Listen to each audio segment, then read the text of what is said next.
All right, so buckle up because we're diving into another roller coaster of a week in crypto. Bitcoin's making headlines, Ripple's legal battle's still going strong, and we've even got a Bitcoin whale back from the deep.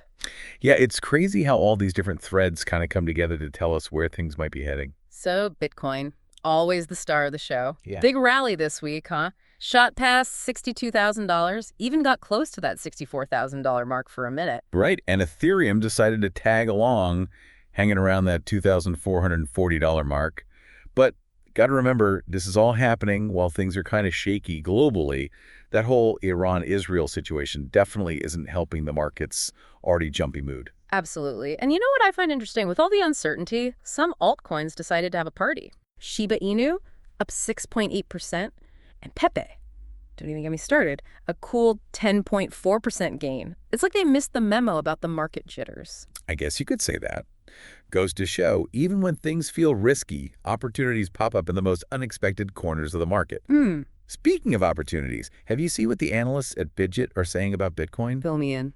They're feeling seriously bullish, like really bullish. Talking about Bitcoin hitting $72,000 this month. Whoa, hold on. $72,000. That's not just bullish, that's practically ecstatic. What's their reasoning there? Well, they're putting a lot of weight on the Fed's recent interest rate cut, 50 basis points. Their argument is that this is going to unleash a wave of liquidity, basically making riskier assets like our beloved crypto super attractive to those big institutional investors. Interesting. So are we talking about a self-fulfilling prophecy here? Like the prediction itself could actually drive the price up? Always a possibility in the financial world, right? Confidence or the lack of it, it's contagious. But even with this super sunny forecast, we got to remember, market sentiment can flip like a pancake. Very true. And speaking of things that can shake things up, let's talk about our old friends Ripple and the SEC. Their legal battle rumbles on, and that October 7th appeal deadline looming. Everyone's on the edge of their seats. Yeah, this case is huge.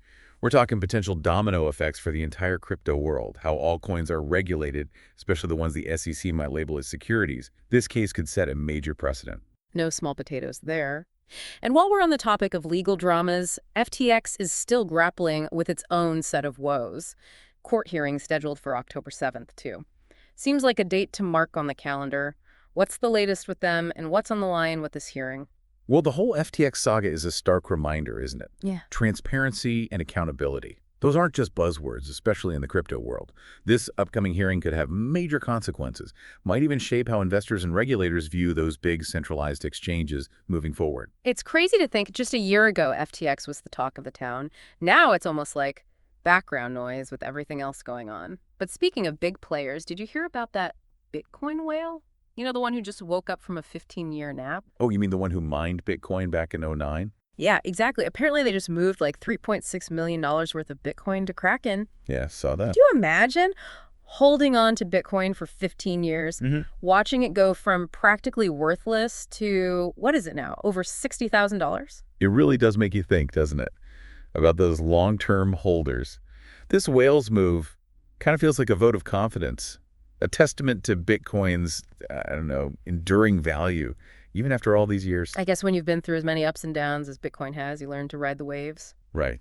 And speaking of waves, did you see what Coinbase is doing? Coinbase. Oh, yeah, they're delisting a bunch of stablecoins in Europe. Something to do with regulations, right? Yeah, it's all because of MiCA. The EU's new markets and crypto assets regulations, they're kicking in December 30th, and Coinbase is getting ahead of the game, basically making sure they're squeaky clean, compliant with these new rules. MiCA. It rings a bell, but to be honest, I need a refresher. What are these regulations all about, and why is Coinbase hitting the panic button?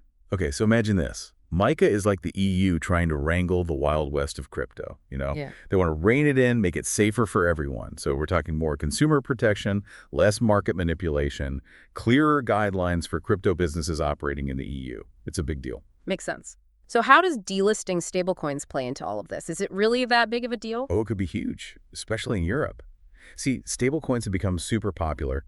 People love that they're pegged to fiat currencies, like the US dollar. It's a way to ride the crypto wave without getting totally seasick, right? Less volatile. But these MiCA regulations, they're changing the game for stablecoins. So it's like someone pulled the rug out from under stablecoins in Europe. Yeah, in a way. And it just goes to show you, regulations are becoming a major force in the crypto world. Other exchanges will probably have to follow suit. if they haven't already started. It's fascinating how 1 minute we're talking about a Bitcoin whale from 2009, and the next we're talking about brand new EU regulations. Crypto never sleeps, does it? Never a dull moment, that's for sure. Yeah. And hey, speaking of new developments, Mm-hmm. guess who else is back for another round in the crypto ring? Who? Don't tell me. Let me guess. Okay. It's got to be someone who tried the whole crypto thing before and didn't quite stick the landing. You got it. Wait, is it? No way. Ubisoft. Ubisoft, back for round 2. This time they're launching a Captain Laserhawk NFT collection. Captain Laserhawk. Okay, that's a new one. But didn't they try this whole NFT thing before? I vaguely remember it being a bit of a flop. Yeah, their first attempt wasn't exactly met with open arms. Gamers weren't exactly thrilled. So what makes them think this time will be different? What's changed? Well, this time they're doing things a bit differently. For starters, they're launching on Arbitrum. Arbitrum. Okay, now I definitely need to brush up on my crypto lingo. What is that? Some kind of new, super fast blockchain? Think of it like this. Ethereum is a busy highway, right? Lots of traffic, things can get slow and expensive. Arbitrum is like building a whole new lane right next to it. A faster, cheaper lane for transactions. It's what they call a layer 2 scaling solution. Okay, I'm starting to get it. So less congestion, faster transactions, lower fees. Gotcha. But what about these Captain Laserhawk NFTs? Anything special about them, or is it just another NFT drop? It sounds like they're trying to integrate these NFTs into their games more deeply. Like, think of them as keys. Keys that unlock cool stuff within the game. Special items, access to exclusive events, that kind of thing. Yeah. They're hoping that by tying them to actual in-game utility, gamers might be a bit more receptive this time around. So they're trying to make them actually useful for once. I like it. And by going with Arbitrum, they're trying to avoid those sky-high gas fees that plagued their last attempt. Remember those? How could I forget? Gamers were not happy about those. So are gaming NFTs back in style, or is Ubisoft just, I don't know, tilting at windmills? It's too early to tell if this is the start of a trend or just Ubisoft being, well, Ubisoft. But it'll be interesting to see how it plays out. Yeah, the gaming world is a tough nut to crack when it comes to NFTs. But hey, maybe Ubisoft's onto something this time. Time will tell. It's wild to think, just a few years ago, nobody even knew what an NFT was. Now, they're everywhere, even trying to take over the gaming world. It's incredible, isn't it? How fast things move in the crypto space. Yeah. What starts as a small experiment can explode into something huge. I mean, look at everyone's paying attention now. Big investors, regular people even. The regulators. Can't forget about them. Right, exactly. And that brings up a really important question. With all this happening, all this news, what does it all actually mean for the average person who's into crypto? Right, because it's easy to get swept up in the excitement, but at the end of the day, we want to know how to navigate this crazy world, maybe even make some smart moves, right? Totally. I think the big takeaway here is the crypto market is growing up. It's maturing. But that comes with, growing pains, more scrutiny, more regulations, a whole new set of rules. And that means both challenges and opportunity. Okay, now you've got my attention. Lay it on me. Challenges, opportunities, what are we talking about? So tougher regulations, those can be a real pain for some projects, especially the ones that haven't been playing by the rules. We're seeing that already with Coinbase and those stablecoins in Europe.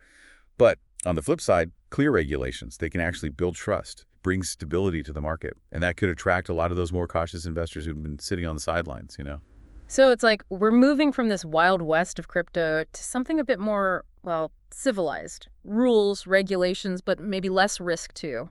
You got it. And this brings us to something else super important, diversification. We've talked about Bitcoin's potential, which is definitely exciting.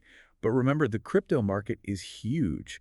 There's a whole universe of altcoins out there, each with its own story, its own risks, its own rewards. Preach. That's what I love about digging into these altcoin stories. Exactly. Yeah. This week alone, we've seen some really interesting stuff. Tokens like APT, WIF, and FTM, all showing real potential. And then there's the newcomers, like Rexus Finance, RXS, aiming to shake things up with the big players like Ripple and Toncoin. So it's not just about Bitcoin anymore. It's about, like you said, diversification. Spreading your bets, looking at the whole board. Couldn't have said it better myself. And, when you diversify, you're better equipped to handle those inevitable bumps in the road and potentially, just potentially, set yourself up for better gains over time. Okay, so we've established the crypto world is evolving faster than ever, and diversification is key. But the question on everyone's mind, is now the time to buy the dip, or should we be bracing for more turbulence? Ah, the million-dollar question. Yeah. While I can't give financial advice, I will say this. The market is a bit like a kite in a hurricane right now. Mm-hmm. Macroeconomic trends, geopolitics, regulations, they're all pulling in different directions. So buckle up. It's never a bad idea to be prepared. The crypto market loves a good roller coaster ride, and I don't think that's changing anytime soon. But remember, volatility. It cuts both ways. It can create some really interesting opportunities for those who are ready. For sure. You mentioned Rexus Finance earlier, definitely generating some buzz. Do you think they're the real deal or just another fad? You know, they've shown some early promise. Their technology is interesting. The team seems to know what they're doing. But it's still early days. We got to see how they handle those regulations we talked about. And if they can actually deliver on their vision, only time will tell. Right, another one to keep an eye on.